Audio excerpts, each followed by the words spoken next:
हमारे चैनल को लाइक करें, शेयर करें और सब्सक्राइब करो और बेल आइकॉन को दबाओ।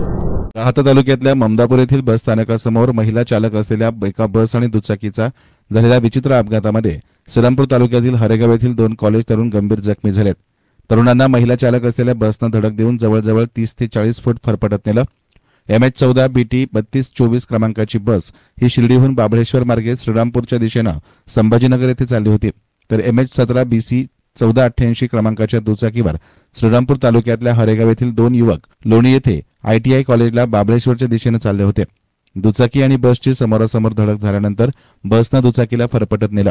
दुचाकी चालवणाऱ्या एका युवकानं हेल्मेट घातलेलं असल्यानं त्याच्या डोक्याला इजा झाली नाही आणि त्याचे प्राण वाचले, परंतु त्याच्या कमरेच्या भागाला इजा झाली आहे। तर मागे बसलेल्या तरुणाची प्रकृती चिंताजनक असल्याचं समजतं आहे। सदर बस ही महिला चालवित होती। घटना घडताच महिला बस चालकानं घटनास्थळावरून पळ काढला।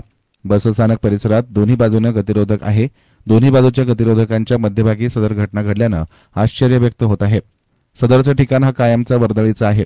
गतिरोधकावर पांढरे पट्टे मारलेले नसल्यानं या भागात बहुतांश रात्रीच्या वेळी किरकोळ अपघात नेहमीच घडत असतात। झालेल्या अपघातामध्ये चूक नेमकी कोणाची हे अद्याप स्पष्ट नसून ममदापूर येथील स्थानिक नागरिक दीपक जेजूरकर हे आपल्या वाहनानं बाबळेश्वरच्या दिशेने चालले होते। अपघाताचं गांभीर्य पाहता त्यांनी क्षणाचाही विलंब न करता एका जखमी तरुणाला स्वतःच्या वाहनानं हॉस्पिटलला पोहोचवलं। त्यामुळे सदर जखमी तरुणावर वेळेत उपचार देखील झालेत। तर अँब्युलन्स बोलावून स्थानिक तरुणांच्या सहकार्यानं दुसऱ्या युवकाला देखील रुग्णालयामध्ये पोहोचवण्यात आलं। लोणी येथील प्रवरा ग्रामीण रुग्णालयात सदर जखमी युवकावर उपचार सुरू आहेत। घटनेची माहिती मिळताच लोणी पोलीस ठाण्याचे कर्मचारी देखील घटनास्थळी दाखल झाले होते।